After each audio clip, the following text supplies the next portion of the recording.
1월 26일 수요일입니다. 오늘 우리에게 주시는 하나님의 말씀은 여호수아 8장 1절에서 9절까지 말씀입니다.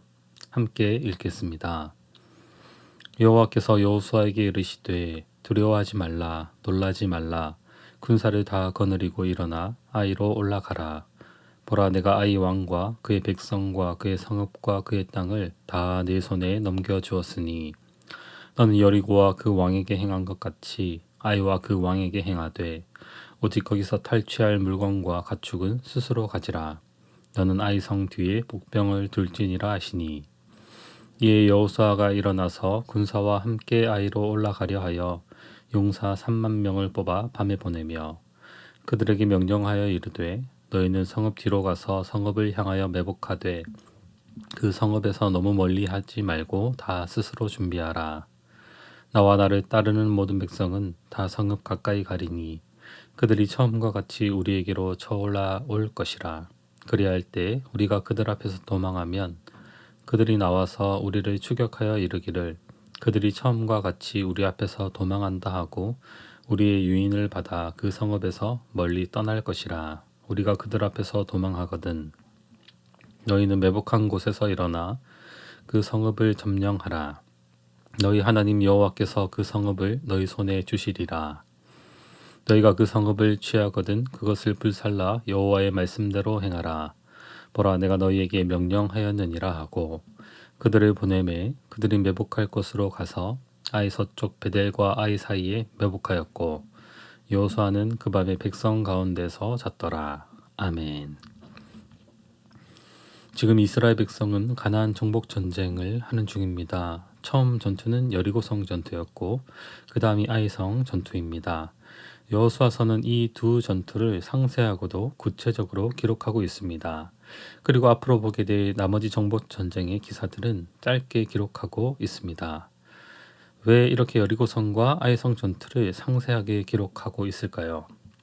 이 두 전쟁은 가나안 땅에서 행해야 할 정복 전쟁의 원리와 특징을 보여줍니다. 그래서 나머지 전쟁도 이런 방식으로 행해야 함을 보여주는 그런 의미이기 때문입니다. 여리고성 전투를 통해 가나안 정복 전쟁 전체는 하나님의 전쟁임을 분명히 알 수 있었습니다. 성을 도는 방식, 전리품을 여호와께 온전히 바치는 방식으로 모든 전쟁은 하나님이 행하시는 전쟁임을 분명히 했습니다. 그리고 이스라엘은 아이성 전투를 행했지만 그 전투에서 첫 패배를 맛보게 됩니다. 그렇게 패배하게 된 이유는 하나님께서 온전히 바치라고 한 전쟁의 전리품에 손을 댄 아간의 범죄 때문이었습니다. 하나님은 그 죄를 이스라엘 전체의 죄로 보시고 모두가 죄를 해결하도록 했습니다. 그리고 이스라엘 백성은 죄를 제거하고 회개함으로 이스라엘 전체가 하나님 앞에서 회복하는 모습을 보였습니다. 그럼에도 이스라엘 백성은 아이성 패배로 주춤하게 되었고 두려움과 놀람 가운데 있었습니다. 그때 하나님은 여호수아에게 말씀하십니다. 1절과 2절입니다. 여호와께서 여호수아에게 이르시되 두려워하지 말고 말라 놀라지 말라. 군사를 다 거느리고 일어나 아이로 올라가라. 보라 내가 아이 왕과 그의 백성과 그의 성읍과 그의 땅을 다 내 손에 넘겨주었으니 너는 여리고와 그 왕에게 행한 것 같이 아이와 그 왕에게 행하되 오직 거기서 탈취할 물건과 가축은 스스로 가지라. 너는 아이 성 뒤에 복병을 둘지니라 하시니 이제 두려워하지 말고 일어나 아이로 올라가서 정복 전쟁을 계속해서 할 것을 말씀하십니다. 그리고 이미 아이 왕과 백성과 성읍과 땅을 다 너희에게 넘겨주었다 말씀하십니다.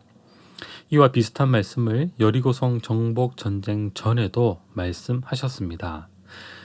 너희에게 승리가 확정된 싸움이니 너희는 가서 취하기만 하면 된다. 그러면서 여리고성과는 다른 점을 이 아이성 전투의 다른 점을 두 가지로 말씀하십니다. 첫 번째는 탈취할 물건과 가축은 스스로 가지라 말씀하셨고 두 번째는 아이성 뒤에 복병을 두는 방식으로 전쟁을 행하라고 말씀하십니다. 여리고성 전투에는 전리품 전부를 하나님께 온전히 바치라고 했다면 아이성에서는 탈취할 물건과 가축은 스스로 이스라엘 백성이 가지라고 말씀하십니다. 그리고 여리고성은 일반적인 전략이 없이 보통의 전쟁과는 다르게 성을 도는 방식으로 오직 하나님의 능력으로 승리하는 전쟁이었다면 아이성에서는 보통의 전쟁과 같이 전략과 전술을 사용하는 방식으로 전쟁하라고 말씀하십니다. 그리고 그 전략을 이제 여호수아가 3절부터 이스라엘 백성에게 명령합니다. 어떻게 합니까? 구체적인 방법은 군사 3만 명을 뽑아서 아이성을 칠 것을 말씀합니다. 처음 아이성을 공격할 때는 3천 명이었는데 이제 3만 명이니까 무려 숫자로 10배의 수치입니다. 그리고 여호수아 8장 12절을 보면 3만 명 중에 약 5천 명을 이 아이성 뒤에 매복시킵니다. 그리고 그 매복시킨 군사들에게 신호만 주면 언제든 성 안에 들어갈 수 있도록 준비시킵니다. 5절부터는 나머지 2만 5천 명이 어떻게 전투할 것인지 알려줍니다. 아이성 가까이 처음 아이성을 공격할 때와 같이 공격하는 척하고 도망하면 아이성의 군사들이 추격할 텐데 그때 비어있는 아이성에 매복한 5천 명이 점령하는 그런 전략을 사용하라고 말씀합니다. 그리고 여호수아는 매복병을 보내고 베델과 아이 사이에 매복하게 했습니다. 오늘 본문을 통해서 하나님이 우리에게 주시는 교훈을 두 가지로 생각해 보았습니다. 첫 번째로 하나님은 우리를 반드시 승리하게 하시는 분임을 신뢰해야 합니다. 이스라엘 백성은 지금 한 번의 실패를 맛보았습니다. 아이성 전투의 패배가 믿기지 않았을 것이고 큰 두려움 가운데 놀람 가운데 아주 혼란스러운 상황이었습니다. 앞으로 이 정복 전쟁을 어떻게 해나가야 할지도 막막한 상황이었을 것입니다. 우리의 신앙생활을 할 때도 실패하는 순간들이 있습니다. 믿음이 흔들리고 낙심할 때 마치 우리 인생 전체가 실패한 듯한 생각을 가질 때가 있습니다. 그러나 그럴 때 우리는 기억해야 합니다. 하나님은 우리를 끝내 영적 전투에서 이 신앙생활에서 승리하게 하실 것임을 신뢰해야 하는 것입니다. 하나님은 실패했다고 낙심해 있지 말고 두려워하지 말고 놀라지 말고 다시 군사를 거느리고 일어나서 전투하라고 말씀하십니다. 왜 우리는 이 영적 전투에 신앙생활에 두려워하지 않을 수 있습니까? 바로 이 전투는 이미 승리한 전쟁이기 때문에 그렇습니다.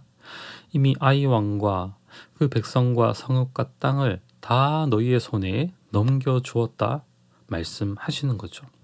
이미 우리도 그리스도 안에서 승리를 주시고 우리는 승리한 싸움을 싸워 나가는 것이기에 두려워하지 않을 수 있고 다시 일어나서 용감하게 싸워 나갈 수 있는 것입니다. 사랑하는 성도 여러분, 우리 하나님이 반드시 승리하게 하시는 분임을 꼭 기억하고 이 영적 전투를 우리의 신앙생활을 믿음으로 임하는 우리 모두가 되기를 축복합니다. 두 번째로 하나님은 우리가 적극적으로 신앙생활, 이 영적 전투를 행하기 원하시는 분입니다. 하나님은 아이성 전투를 여리고성과 같은 방식으로 기적적으로 행하실 수도 있었습니다. 그러나 아이성 전투는 여리고성 전투와는 차이점을 두십니다. 그 차이를 통해 영적 전투의 다른 면을 우리에게 보여주시는 것입니다. 아이성은 마치 하나님이 계시지 않는 것처럼 일반 전쟁과 같이 전략과 전술을 세우고 싸우도록 하셨습니다. 하나님은 왜 이런 방식으로 전쟁을 하게 하십니까? 하나님은 여리고성을 통하여 모든 정복 전쟁은 하나님의 전쟁임을 분명히 하셨습니다. 그리고 아이성 전투 때에는 하나님의 전쟁임을 분명히 믿고 그 믿음으로 적극적으로 전략 전술을 활용해서 최선을 다하여 싸우게 하심으로 우리 영적 전투의 다른 측면을 보여주시는 것입니다. 참된 믿음은 하나님을 믿고 아무것도 안 하는 것이 아니라 하나님을 분명히 믿고 최선을 다해서 살아가는 것임을 알게 하시는 것입니다. 손과 발을 움직이고 전략과 전술을 세우고 적극적으로 싸워나가는 것. 이 하나님의 전쟁에 참여함으로 성장해가고 하나님을 더욱 닮아가도록 하시는 것입니다. 하나님이 다 하시고 승리를 주시는 싸움이지만 하나님은 우리가 그 하나님의 열심을 믿음으로 그 싸움을 참여하고 싸워 나가는 것, 그리고 그 싸우는 것조차도 다 하나님의 은혜임을 알고 정말 더욱 최선을 다하며 싸워 나가도록 하시는 것입니다. 사랑하는 성도 여러분, 우리가 신앙생활을 해 나갈 때 하나님이 승리하게 하신다는 분명한 믿음 가운데 최선을 다해서 또 적극적으로 이 하나님의 전쟁에 참여하는 우리 모두가 되시기를 주님의 이름으로 축복합니다. 아멘. 기도하겠습니다. 하나님 아버지 감사합니다. 하나님께서 그리스도 안에서 승리하신 싸움을 우리로 싸워나가게 하심을 감사합니다. 우리가 신앙생활 해 나갈 때, 영적 전투에 임할 때 두려워하지 않고 승리하신 주님 붙들고 싸워 나아가게 하옵소서. 그리고 적극적으로 우리 믿음을 사용해서 최선을 다해서 신앙생활하는 우리 모두가 되게 하여 주시옵소서. 감사드리며 살아계신 예수 그리스도의 이름으로 기도드립니다. 아멘. 개인적으로 기도하실 때 말씀을 붙들고 기도하시고 주간 기도 제목을 따라서 전도와 선교를 위해서 함께 기도하겠습니다. 부산 지역에 죽어가는 영혼을 살리는 우리 교회 되도록, 영혼을 품고 기도하며 전도하는 교회 되도록, 우리 교회가 파송하고 후원하는 선교사님과 세계 선교를 위해서 코로나19 공동 기도문으로 함께 기도하겠습니다.